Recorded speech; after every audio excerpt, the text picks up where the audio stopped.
Terve! Tultiin tänään testaamaan tätä Skipperin omaa saarta, tätä Bergholmenia täällä Espoossa. Niin lähdetäänpäs vähän kurkkaamaan, että mitä tää saari on syönyt.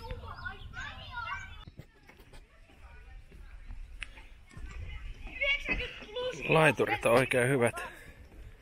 Täällä on nyt, niin kuin muuallakin, merivesi on tosi matalalla ja siitä pölyä on paljon, mutta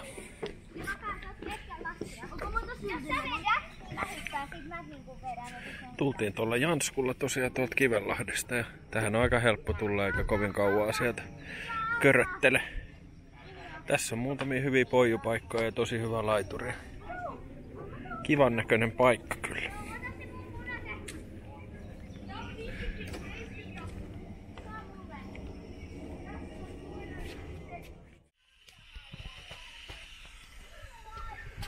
Tosi kaunis paikka kyllä. Tää on tämmösiä mukavia terasseja siellä sun täällä ja sitten tossa on tommonen mökkirakennus ja siinä on 2 saunaa. Eli siinä on nyt, jos ymmärsin oikein, niin toi puoli oli niin, että siihen voi vaan mennä sitten, että se on yhteiskäytössä. Ja tuolla toisella puolella on sitten semmonen ikään kuin varaussauna sitten. Siinä on flappitaulu ovessa ja siitä voi sitten saareen tullessa niin ajaa itselleen varata. Mutta täytyy käydä kokeilemaan, onko hyvät löylyt.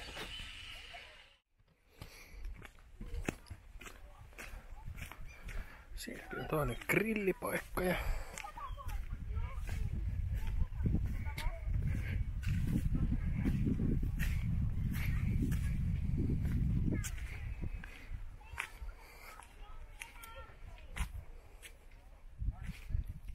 rakenneltu, tää on vielä vähän työmaa pikkasen kesken, mutta rakenneltu tämmönen kiva nukkumalaavukin tänne.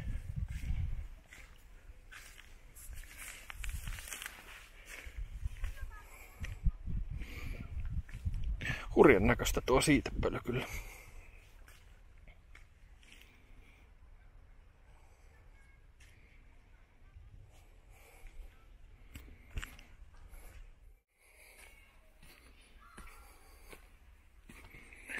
Täältä löytyy pari toimistoakin näköjään. Joo, oikein kunnon ulkohuussit. Venekaverit on pönttötestin. Joo. Hyvin on, tilaa on hyvin täällä. Joo. Operoida, ettei oo. Kyllä, kyllä. Täällä hyvin on vessapaperit ja kuivikkeet löytyy täältä. Oikein on hyvä. Näin se on. Hyvä vessa. Sitten on tommosia kivoja grillipaikkoja tossa, missä oli oikein hyvä tehdä eväät, valmistella pikku illallinen. Löytyy myös suppilautoja täältä.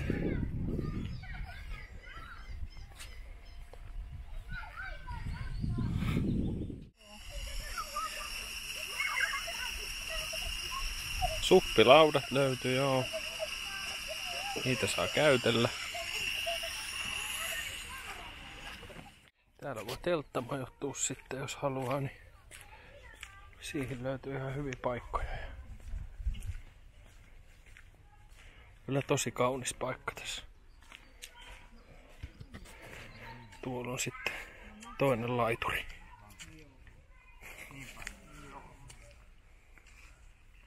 Sielläkin hyviä poijupaikkoja, vaikka kuinka monta.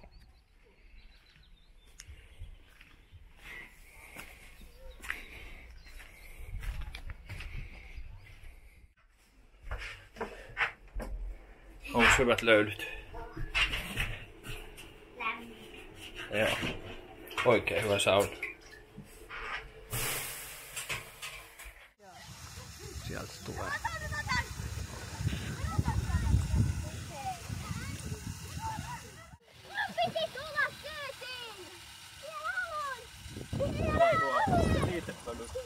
Joo, sille ei voi mitään.